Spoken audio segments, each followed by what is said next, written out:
Good afternoon, everyone. Hope all of you are having a wonderful Wednesday and staying safe and healthy. We're going to go ahead and get ready to get started, being respectful for your time. We want to go ahead and get started and have this conversation and this update with you guys. And we want to just move through this as smoothly and quickly as possible, but be informative as well. So we're going to go ahead and jump in. Our discussion today is going to be about the matriculation timeline for our class of 2020. So that's what we really want to talk about today as we try to move them to what the fall semester is going to look like and the things that need to be done for them. So we're going to move on to that. So your presenters this morning. Presenter today. Veronica Lawrence. I'm with Project Grad Houston. And I'm Aaron Bishop. I'm with Fort Bend ISD. I am the college and career advisor at Stephen F. Austin High School in Fort Bend. And I'm the program manager for the cafe that's located out in Baytown. We have two other cafes. We have a mobile cafe as well as a cafe college. So right now we have teamed up together to get this information out there to all of the students, parents, as well as educators that are assisting students remotely. Together, Aaron and I have like over 30 years experience in academia, whether it's post-secondary or high school. And so this is the questions that we're getting from a lot of our students, that we've received from a lot of our students that we're helping. And we thought it'd be beneficial if we put on a webinar to put this information out there, but also to let you guys know that we are working remotely from home, and you can feel free to email us any questions or concerns. We will have a Q&A at the end of this, after the end of the presentation. We will also post an email or a text number where you can text us your questions, or you can actually write your questions down in the message box, and Sylvia will be responding to those questions, and she'll also read off those questions towards the end when we get to Q&A. All right, let's dive straight into this afternoon. We want to talk about the matriculation timeline. At this time of the year, we call it a matriculation timeline. That's the terminology in which you're going to hear being used, is because this is the time when the student begins to matriculate from high school to college. And it typically goes from about April all the way to August. And so this is the things that need to be done during that timeline that we're going to discuss on this afternoon: financial aid, orientation, housing, testing, and transcripts. A lot of these will have a little bit more information that we'll share, but this is your matriculation timeline. So if you're not aware, snap a picture of it so that you know these are the things that you need to get done in order to move on to the next level.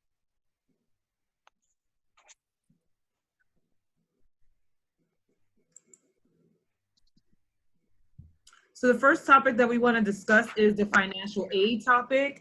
There are a couple of things that come with financial aid. Most of you probably already completed your financial aid and are waiting to hear back from your colleges with your award letters. One of the things about award letters is that you will probably not receive or have not received an award letter if you've been pulled for something called verification.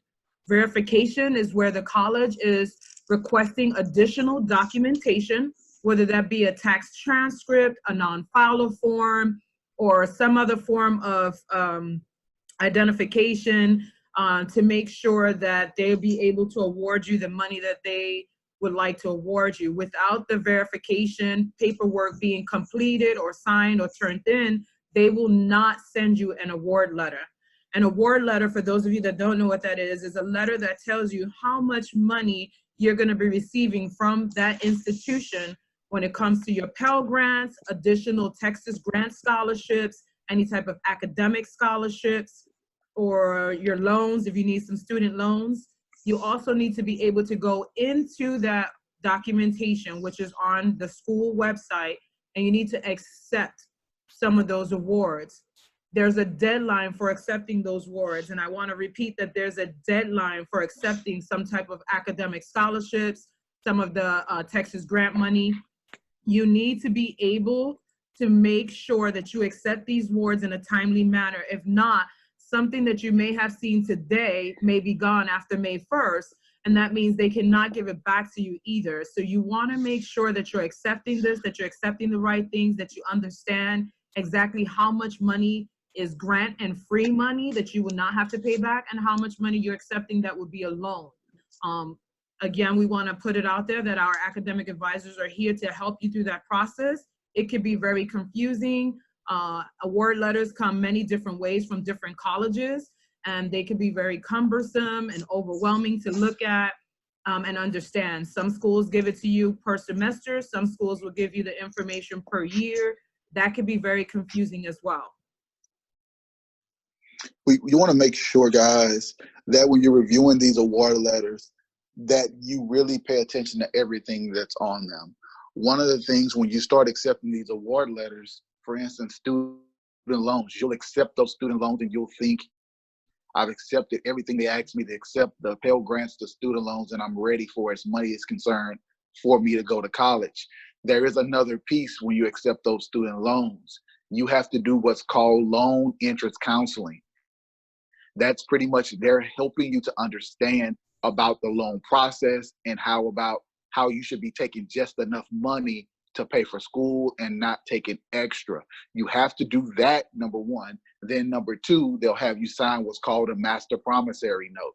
That master promissory note is just saying, I, Aaron Bishop, promise to repay this money that I borrowed from the federal government. Both of these things can be done in student.gov to sign. It will be linked in your award letter that will direct you to how to get that done. So make sure you are taking your time, you are reading through those award letters and not trying to rush through that process. Like Ms. Lawrence said, if you find yourself stuck or you find yourself overwhelmed, don't try to do it by yourself. Reach out to us and we will give you the assistance that's needed to make sure you understand that process thoroughly. When we start looking at financial aid, we have to understand there are two forms of financial aid. Some of us will have FAFSA, which is federal aid, and some of us will have TASFA, which is Texas aid. These aids depend on your residency status. FAFSA, that's based on our U.S. residencies, right? If you are a U.S. resident, then you can do FAFSA. If you are a Texas resident, then you are to do TASFA. Don't be confused about what I said. If you are a U.S. resident and you live in Texas, you are both. You are a U.S. and Texas resident. If you are only a Texas resident, meaning that you were not born originally in the United States, you have been in Texas for 3 or more years, you are a Texas resident only. So that this kind of profile, this PowerPoint, will illustrate that a little bit more of who's eligible for what.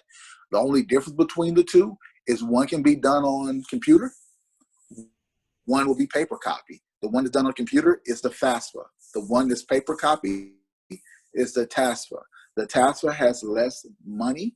However, we can't make that determination of what that means. The universities and the colleges have the ability to tell you how much money will be accepted. We just need to get the things done that need to be done in a timely fashion so that you can be eligible for whatever aid is available for you. I also want to reiterate for some of those students who have not even started and never completed their financial aid or their FAFSA, somehow they got stuck midway, or please contact us for us to help you. It is still not too late to submit. I've had several students that say, well, my teachers or somebody told me I missed the deadline, I passed it. You did miss the deadline to submit so that you can get additional funding from different types of grant and opportunities, but there's still availability for Pell Grant, and you can still apply today for financial aid. So if you have not done so, please make sure that you take our information so we can walk you through it and we can still assist you to complete your FAFSA or your TASFA.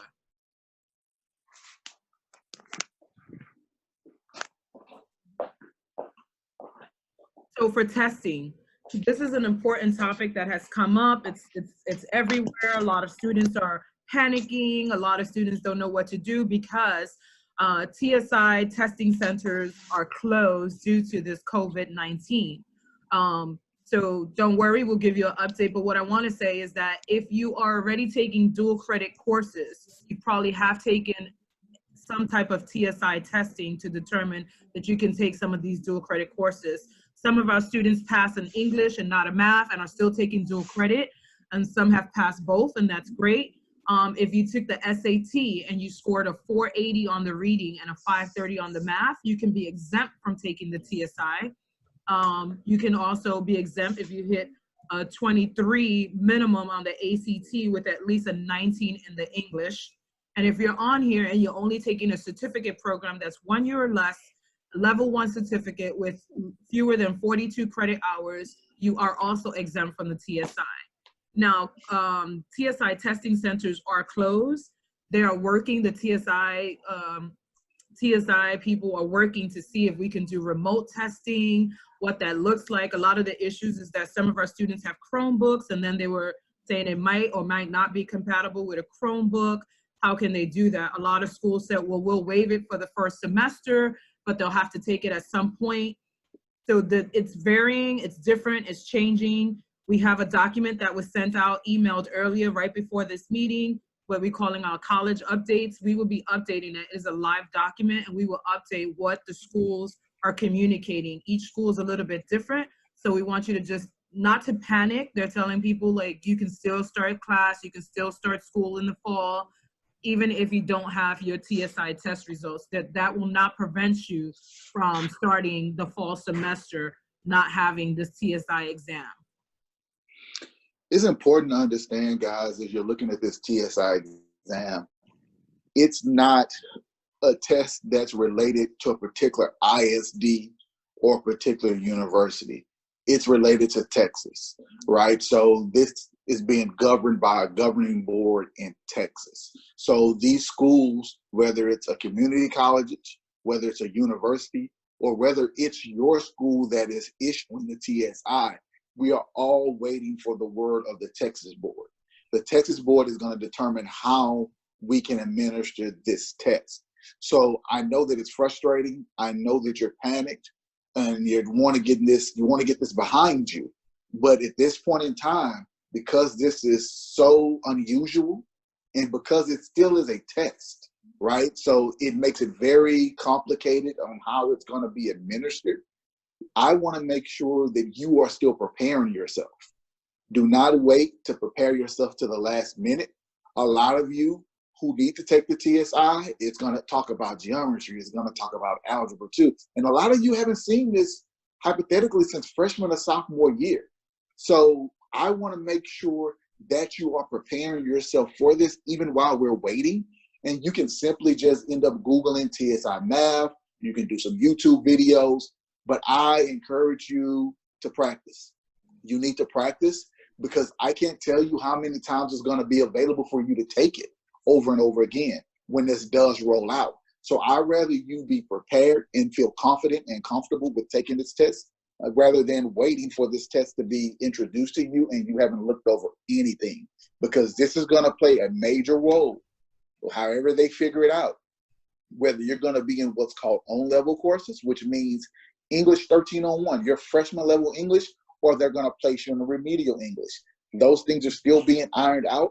Who knows? But what we want to do is to make sure that you have prepared yourself to be successful so that when this test is offered, that you can pass it without a problem.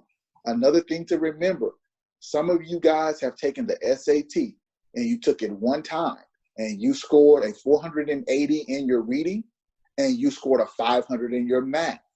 What that illustrates is you are exempt from taking the TSI reading. However, you are not exempt from taking the TSI math, in which you need to send that test score to the school that you're going to be attending. Now, follow me clearly and understand this. Some of you decided to sign up for the second time and take the TSI, in which this time you scored the 530 on the math section. You need to make sure you send both of your SAT scores, the first time you took it and the second time you took it, so that the school, college or university, can see that you have passed it. If you only send them one score, they're only going to be able to justify your exemptions based off of that one score when your scores were both on your first and your second exam that exempt you from taking the TSI. So be mindful with that. I also want to say that the TSI assessment also will determine whether you're going to pay for a remedial course and not receive credit for that class. If you take remedial courses in college, you will be paying for those courses but receiving no credit. You will receive 0 credit for those classes. You must also pass those classes before you can start taking college level classes that will actually give you credit towards your degree to graduate. So if you're taking a remedial course and you're thinking about graduating in 4 years, not taking a summer class, that is going to be extended now to a 5-year, because you have a semester that's full of remedial classes. And so this is going to be important, especially if you're paying out of pocket, not getting enough financial aid. You don't want to absorb all your financial aid on classes. The assessment will allow you to go straight into college level courses. So please make sure that you are taking whatever assessment. You can email us at the end. We can send you some links that already have, Matrix is a good one. We have several different websites that give free, so that you can practice free practice tests. So if you have a question about that or want to start preparing now would be the time to do that, so that you are not paying for classes. And that's going to be extremely important, not paying for classes and still, not getting credit and still paying for the classes.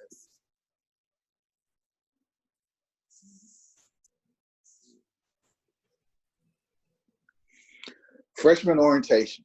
So freshman orientation, it's the bread and butter of what's going to occur of how your freshman year would look like. Freshman orientation is the time in which you pick your courses. This is the time in which you pick what courses you're going to take that follow along with your academic degree plan.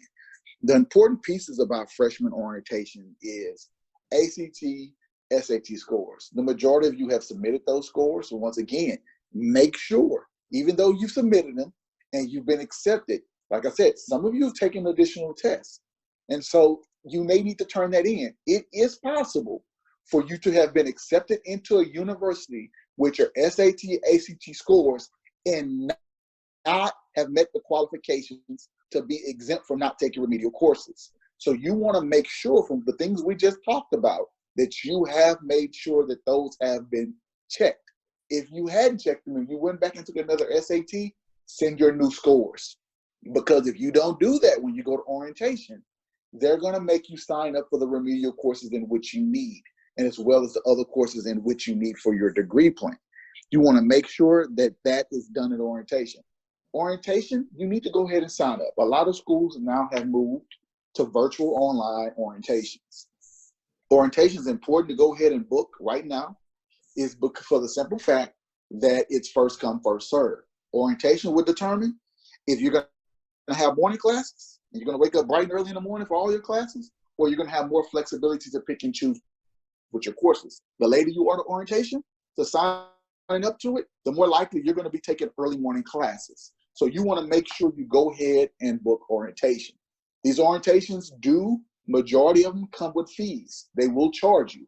Some will bill the fee to your account later. Some will actually you pay the fee up front. Whichever one that is, you want to make sure you do that. Make sure you are committed to this institution in which you are moving forward with in their orientation process. When we're discussing matriculation, guys, this is not the time where you're still weighing your options. So I'm going to sign up for orientation at Sam Houston, Houston Community College, Texas Tech University. No, this is matriculation. This is the time you have to make a decision. If you are not sure about the decision and you want to wait a little bit more, reach out to us. We'll help you continue to navigate that. But if you're uncertain about what your moves are going to be, just on academic, and you're trying to choose between the two, do not sign up for the orientation. I understand that the times are changing rapidly. So you could be deciding whether I'm going to go to Texas Tech or whether I'm going to go to HCC or Lone Star or Lee College. That's all understandable. What I'm discussing more, if you're trying to debate whether I'm going to go to Texas Tech or U of H, you need to start trying to make a decision, because you're going to have to pay for orientations, and those orientations could cost you more money than you need to. So you want to make sure you start making a decision on that. Meningitis shot plays a huge role in orientation. Be 100% honest with you. We don't know how the schools are going to handle meningitis shot. In the past, it was a requirement. It was a mandate that you have to have a meningitis shot or go through a special waiver program, depending on how that institution handled that, for it to be allowed to move forward through those orientation process to step foot on the campus. We don't know if schools are going to eliminate that right now. Like I said, the data is changing day by day, minute by minute, hour by hour. So it could easily be the simple fact that we will have that waived. So that live document that Ms. Lawrence talked about, as soon as these pieces are giving us information, we're trying to plug that on that. Doesn't mean they're going to give us all the information. That's why it's important for you to follow up with your potential university, as well as you're starting to look towards this orientation. Orientation is vital. Orientation is something that must be done in order for you to move to the next level. We can't tell you what that's going to look like. We can't tell you if you're going to have to go to school in the fall and be on campus, or we can't tell you that you're going to be 100% online on campus. And that's going to be kind of difficult. All you can do now is we can pick for what we know today, and you can pick your classes accordingly as you're going through orientation. So be mindful of that when you're signing up for orientation. Be mindful that you're looking at your checklist that needs to be done prior to orientation. Some of you are going to major in majors that are going to have you take a placement test, not a TSI. You've been exempt from TSI, or you've taken the TSI. The major is going to require a placement test, i.e. if I was going to Texas Tech and I was majoring in pre-nursing, they may have you take a placement test for chemistry. That's a test that has to be done. That's a whole nother testing window of why we're trying to make sure you understand what your to-do list looks like on your orientation portals. That way you can get those things done. You can be in contact with the institutions to get those things taken care of in a timely manner, so that when orientation comes, it will be smooth sailing for you. So that's very important that you look at that to-do list, see if those things can get done. If you can't figure it out, reach out to us. If we can't talk to you, first place to talk to is reach out to the university. If the university can't give you the information right now, or you're not being able to connect with that university, reach out to us. We will do our best to help you navigate that system. An orientation has not been waived due to COVID. Schools have advised us that orientation normally takes place in person on a campus. However, if we are still sheltered in place, they will have orientation online. You will meet with an academic advisor one-on-one online. So please don't think because of what the climate that we're in today that you do not have to do orientation, or you can do it when things go back. You must still register for orientation as if things are as normal, and they will determine whether orientation will be face-to-face or online. So do not skip this part. Housing. This is another important thing. If you plan on staying on campus and you haven't made a decision, housing applications are available and are open. They're on a first come, first served basis. The least expensive ones are the ones that are going to go the quickest. So you need to make sure that you are online, getting your housing application, getting it approved, and making sure there's always a deposit when it comes to your housing application. Know what that housing application deposit is. You cannot submit an application without putting down your deposit. A lot of these deposits that you're putting down, whether it's orientation or housing, some of them are not refundable, or they'll give you only a portion back. So please make sure that you read the fine print. Schools vary on how much it costs for the deposits. It can be anywhere from $75 to $325. So please be prepared for your housing application. But this is a decision that you have to make right now and not wait until try to figure out whether you're going to be at school, not at school. If we go back to school in the fall and you have not put in your housing application, there's more than likely you may not get housing on campus because they go very, very quickly.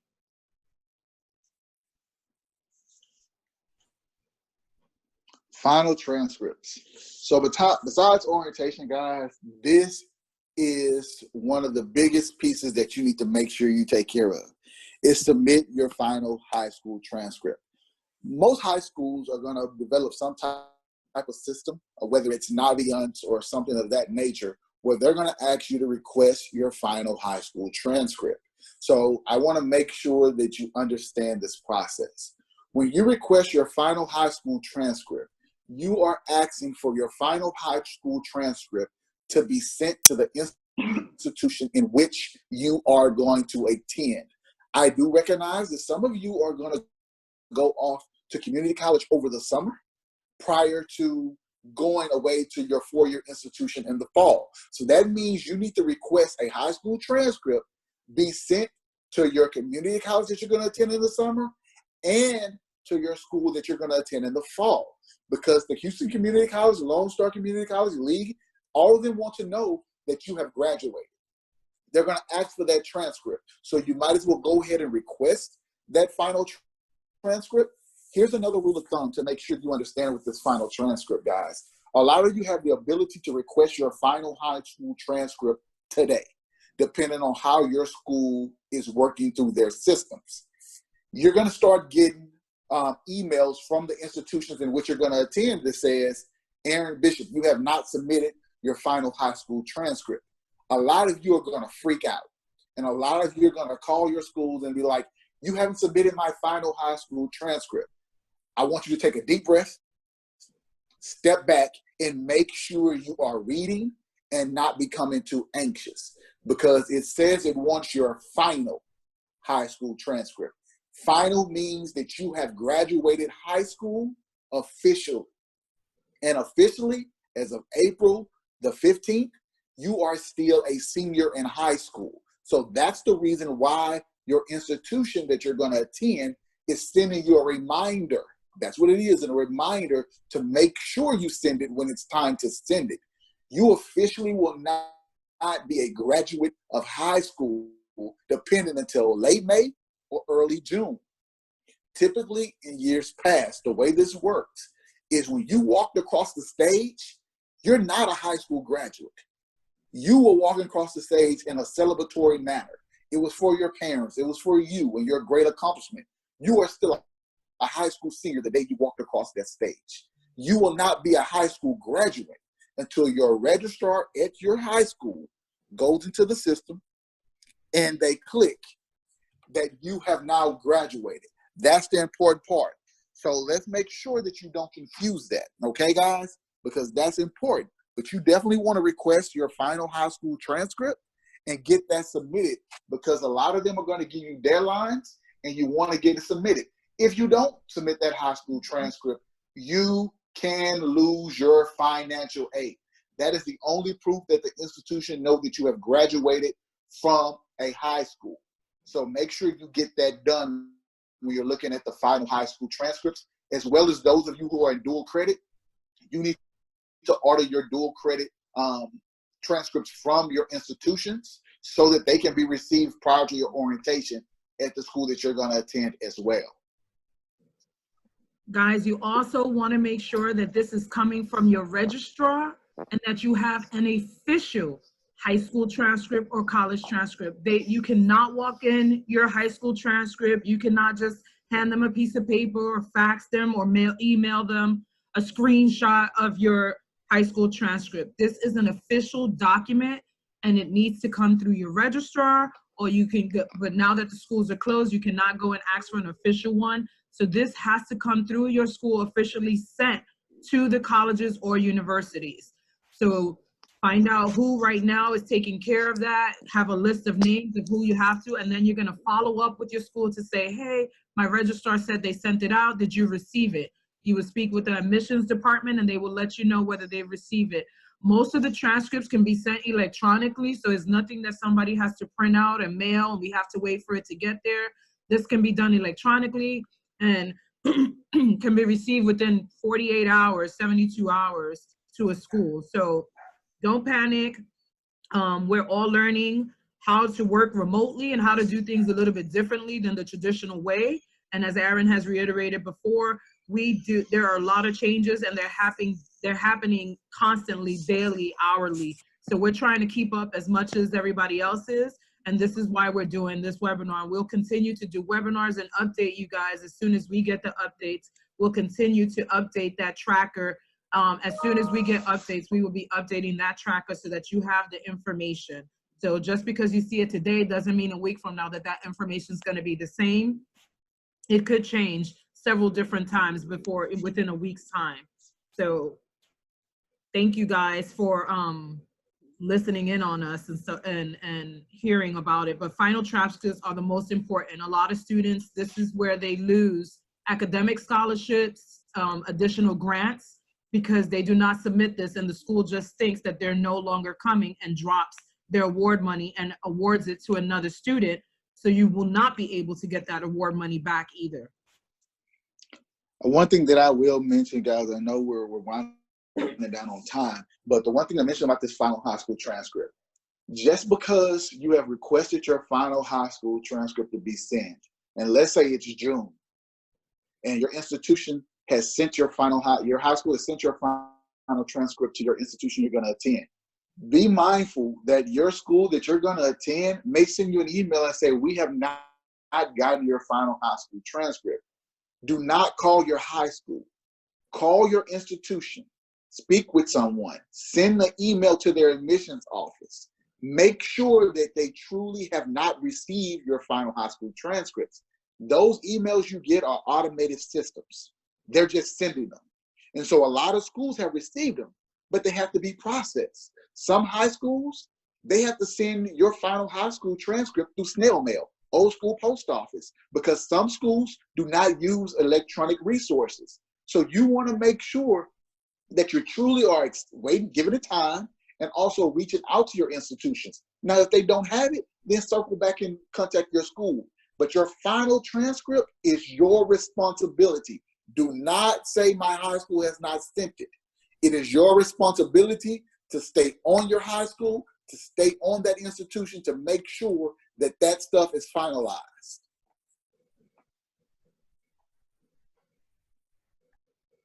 These are just a list of schools, guys, that we have been in contact with.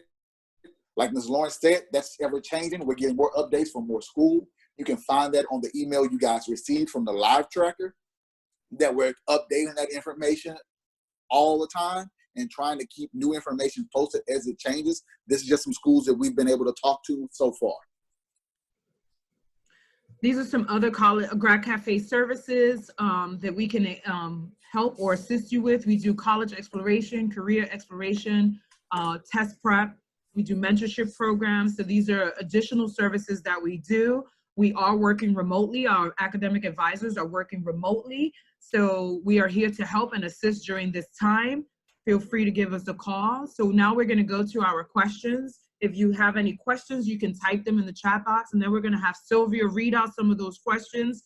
If we do not have enough time to answer all the questions, we will please email them or send a text message to Sylvia, and we'll respond to those questions if we run out of time. Sylvia, do we have any questions? No, we don't. Is there anybody at this time that would like to ask a question, something that we might have not covered, need a little bit of clarity on, additional information? If it's something too personal and you don't want to share, again, feel free to text that question. Sylvia is one of our academic advisors with Project Grad Houston, Grad Cafe, and she will be sending us all of the questions or the messages. So we'll give a few seconds for anybody. Anybody have any questions? And definitely you can take a picture of this, guys. You can take a picture of this, and we'll try to get this responded back to you. We're going to continue to do more webinars. Correct. So I'll switch the screen. Here's also our information. We post a lot of Ms. Lawrence, I saw a question pop up. Okay. And it was asking, are the services by Grad Cafe free? All of our services are free. Yes, that is correct. We have free services for college and career advising. We do not charge. We're a nonprofit organization. And so funding is through our donors and grants that we do, but we do not charge for academic advising. There was also another question. What are some scholarships that you suggest? There's several different scholarships that are out there. We can, if you send us your email address, we can send you a link with different type of scholarship opportunities that you can look at.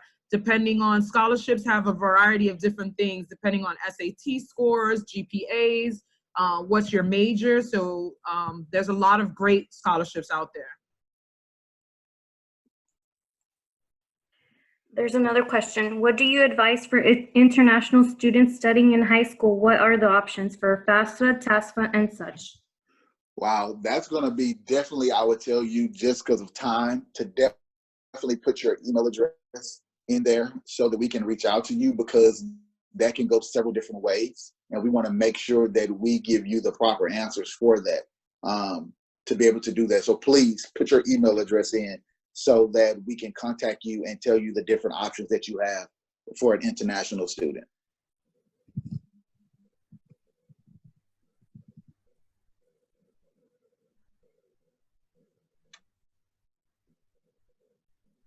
Any other questions? There's no more. Okay.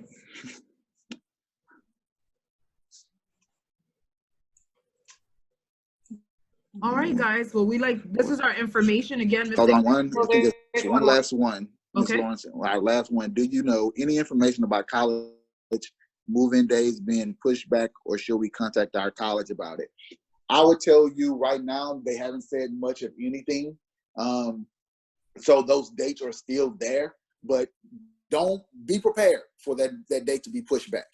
Be prepared, but also reach out to your colleges, give them a little time as we start to move into this summer and see how they adjust themselves in, but be prepared for that to happen. Yeah, that is a good question, and that is a possibility, and different colleges will take a different approach as well. So just keep looking at it. We'll keep updating. You can always text, you can always send us a message or email us. If we have the information, we'll be more than happy to put it out there. But the colleges, as we've spoken to the representatives, they're all on the same page saying that they don't know. They're kind of just waiting it out to see where we stand. SAT guys, SAT is on board. I know you're supposed to take the SAT school day. Right now, SAT dates are steadily being pushed further and further back. I literally read an article before this call that they're talking about potentially doing paper-based SAT, ACT. Read an article last night that said that some universities are thinking about waiving SAT. Right now, we're kind of all over the spot, but right now, June is the earliest SAT date, but that doesn't mean that's not going to be canceled. Right now, it's way too early to determine that. And I would also take advantage of studying at this time for the SAT. There are some free resources. Khan Academy is a great resource to be studying and preparing for the SAT. I wouldn't wait for that test date to come around the corner. If you have the opportunity to spend 20, 30 minutes a day studying for the SAT, that would be great. Khan Academy and College Board are working together, so you can merge those two accounts. If you've taken a PSAT before or a SAT, you can merge it and then it can set, or if you've never taken one, you can do a pre-test and then it'll give you your own study pattern so that you can actually excel or raise your score. So we have 2 more questions. Okay. The first question is, I was supposed to take school day SAT. If I take June SAT, will it be helpful in admission decisions? Well, that's, it's going to be difficult because we don't know what the admissions decisions are going to look like. From a senior's point of view, because you didn't take the SAT school day, which would have potentially give you another opportunity to do it. Going off of experience, what you're finding yourself in the position now is if you're going to have to settle with the scores you already have. Now, I say that off of past experience. Off of what we have right now, I can't answer, to be honest with you, because we don't know if some institutions, talking about as a senior today, are going to be more lenient to allowing more people in. Because here's the truth, guys. A lot of you who are going to go off to school, some of you are not going to go off to school anymore. Some of you are going to stay locally now. And so the schools have to adjust to how they're going to accept that, give or take. But if that deadline has passed, like U of H had a deadline in the past of June 7th. I don't know off the top of my head without looking at the tracker if they've extended it beyond June 7th now. So to answer your question, if they extended the deadline to August 1st and you can take the June SAT, then yes, you can submit your June SAT score. But we just don't know right now. And the second question is, how do we send TSI tests? You can send your scores. If you already have your TSI scores, you can email them to your admissions department to what that school is. And we have the links on that spreadsheet that we send out to the admissions department or to the recruiter for that. They can advise you exactly where you would send those scores. But admissions departments take your TSI scores. Some of them, if you took your TSI scores, let's say like at Lee College and you're going to U of H, you would have to sign a release form so that Lee College can release those scores over to U of H. We can find out more details. If you cannot find that for a specific college, contact us and we will walk you through it to make sure that that information gets to the college that it needs to get to. And one more question. So is it good to email the universities to know if they will accept June SAT scores?